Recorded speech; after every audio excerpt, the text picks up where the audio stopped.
akhirat itu ulama yang mempunyai magnet, mempunyai power, kekuatan yang Allah benamkan dalam hati dia.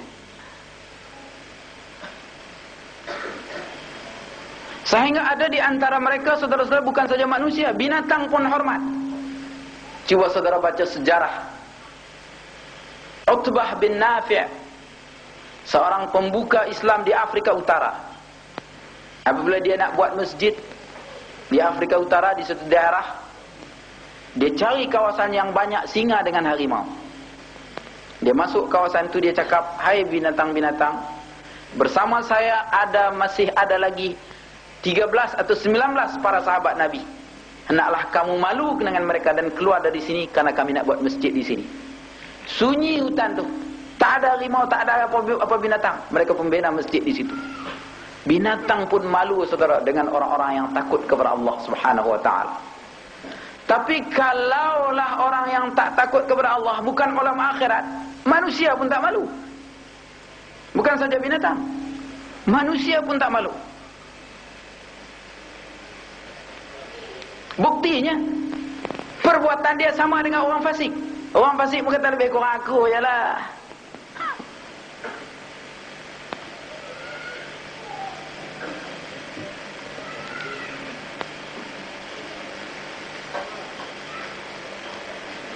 Saudara-saudara yang sekalian, yang kedua, Rasulullah berpesan kepada kita supaya mengikuti ulama yang membawa kepada ikhlas, yang mengajak kita dari buang sifat riya kepada ikhlas. Wa minar riya'i ilal ikhlasi.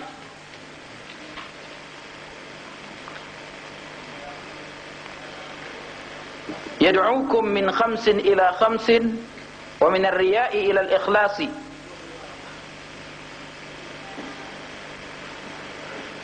Ulama yang menyuruh kamu daripada 5 perkara kepada 5 perkara. Yang keduanya daripada riya kepada ikhlas. Riya ni macam-macam riya ada. Riya ni mudahnya menunjuk-nunjuk. Dalam Quran disebut qamu kusala yura'unan nas. Mereka berdiri dalam keadaan malas kerana nak tunjuk ke orang je. Berdiri semayang tu malas, tapi kerana nak tunjuk ke orang yang dia tu kaki semayang juga, dia pun semayang lah. Riya, ada riya dengan amal ibadah. Ada orang rajin, tak ada orang malas. Ada riya dengan ilmu, cari bahasa yang bombastik, papar kepada orang ramai supaya orang sangka dia alim. Kumpul perkataan Yahudi Nasara, cakap pada orang ramai supaya orang kata dia alim. Cari kaedah-kaedah yang pelik, paparkan kepada orang ramai supaya orang kata dia alim. Yang ketiga riya dengan pangkat, filjah, membanggakan pangkat, kedudukan. Yang keempat riya dengan kecantikan. Oleh kerana mukanya cantik, wajahnya cantik, terutama orang perempuan, dia riya. Tapi kalau ulama riya lebih buruk lagi. Ini tak boleh kita ikut.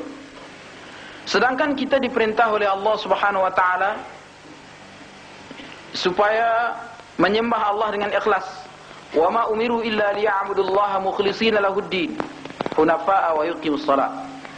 Tidak diperintah kepada kita, kepada mereka, melainkan menyembah Allah dengan seikhlas-ikhlasnya. Kerana agama Allah semata-mata. Jadi kalau kita nak menyembah Allah dengan ikhlas, kita kena ikuti orang yang ikhlas.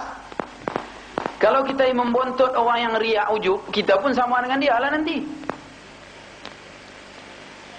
Oleh itu, tapak awal untuk membina amalan agama, kena tengok dulu kepada siapa kita nak berguru. Sebenarnya saudara-saudara, bukan mudah nak berguru ini. Berguru ini, kalau kita berguru berarti kita memperhambakan diri kepada guru. Kalau guru tu fasik, kita kena hormat juga dia. Tahankah kita nak hormat ke dia buat tak tentu arah, riba dia makan, perbuatannya macam orang fasik.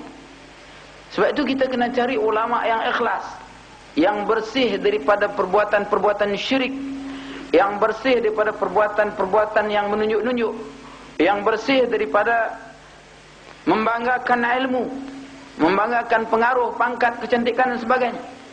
Yang dia berbuat segala sesuatu, kita lihat kita rasa minat dan kita rasa inilah jalan yang sebaik-baiknya untuk kita tempuh. Di sinilah kalau kita lihat dalam kitab-kitab besar Islam, terutama bagi orang-orang sufi, mereka telah menyarankan supaya memilih guru yang mursyid, guru yang boleh membimbing kita ke jalan yang menjamin keselamatan dunia dan akhirat. Dan yang ketiga, kita jangan duduk dengan orang alim, melainkan orang alim yang menyeru daripada gemar dunia kepada zuhud. Dia menyeru kepada kita supaya zuhud, supaya jangan gemar dunia. Sebenarnya saudara-saudara, dunia ini sesuatu yang dekat dengan kita dan rendah nilainya. Dunia ini adalah merupakan bangkai, jifah. Sebab apa yang kita makan keluar jadi bangkai, busuk, tak ada siapa minat. RM5 kita makan, keluar 10 sen pun tak ada siapa sanggup beli. Kemudian apa yang kita banggakan, segala-galanya akan hancur. Cuma dalam jangka masa pendek ataupun dalam jangka masa panjang. Pakaian yang kita pakai akan hancur, akan jadi bangkai nanti. Rumah yang kita duduk, kursi malas yang kita selalu bermalas-malas atasnya, akan hancur. Dan mata benda dunia ini kalau kita bandingkan dengan alam akhirat, dengan syurga yang dijanjikan oleh Allah, terlalu sedikit. Mata'ud dunya qalil. Mata'ud dunya qalil, mata benda dunia ini sedikit.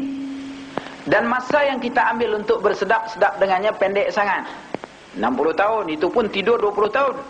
Tinggal 20 tahun lagi, kerja 20 tahun, tinggal 20 tahun saja.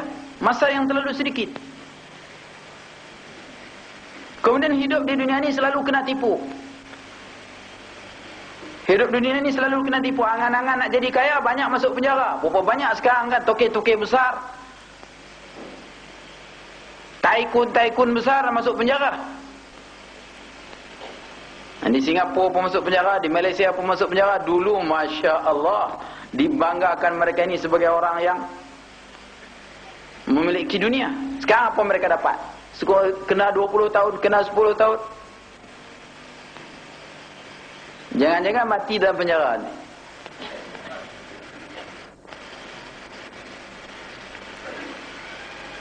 Jadi hidup dunia ini sebenarnya menipu. Menipu orang yang mengejar dunia ini. Dulu satu masa orang menjangka bahwasanya harga-harga bahan-bahan tertentu akan naik. Sekarang jatuh. Orang kelapa sawit satu masa dulu, Masya Allah, hebat. Sekarang habis. Satu masa dulu orang getah, bangga, tumpas. Satu masa dulu biji, orang membanggakan, habis. Inilah dunia, saudara. Sekarang ni zaman orang minyak pula nak jatuh. Dulu orang minyak kita takut mengendak rumah orang, ganggu nak gadis orang. Sekarang orang minyak dah nak jatuh. Dah mulalah orang tokek-tokek minyak di negara Arab dah mula goyang. Saya ingat tinggal tokek minyak atar aja boleh hidup lagi. Inilah dunia. Dunia selalu menipu kita. Dia pandai bersilat. Wa makaru wa makarallah. Kita sangka kita boleh memiliki segala-galanya, tapi akhirnya dia akan menipu kita. Saudara-saudara yang sekalian, orang yang mengejar dunia, kalau orang awam kejar dunia pun kena tipu. Kalau orang alim kejar dunia macam anjing. In tahmilhu yalhas atau tatruku yalhas. Allah ceritakan Bal'am bin Ba'ura di dalam Al-Quran. Sifat orang alim yang kejar dunia. Bal'am bin Ba'ura ni doanya kabul. Dia ambil upah dengan orang, mendoakan orang lain. Akhirnya saudara-saudara, dia mendoakan yang patut dia tak doa, dia doa. Tuhan murka kepada dia. Mati sebagai orang yang kafir.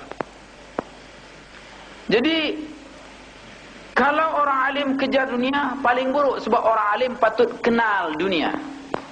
Dunia itu jifah bangkai. Dunia itu hina. Dunia itu mata benda yang menipu. Dunia itu dunia hanya sementara. Masalul hayatid dunya kama in anzalnahu minas sama'i fakhtalata bihi nabatul ard fa asbaha hashim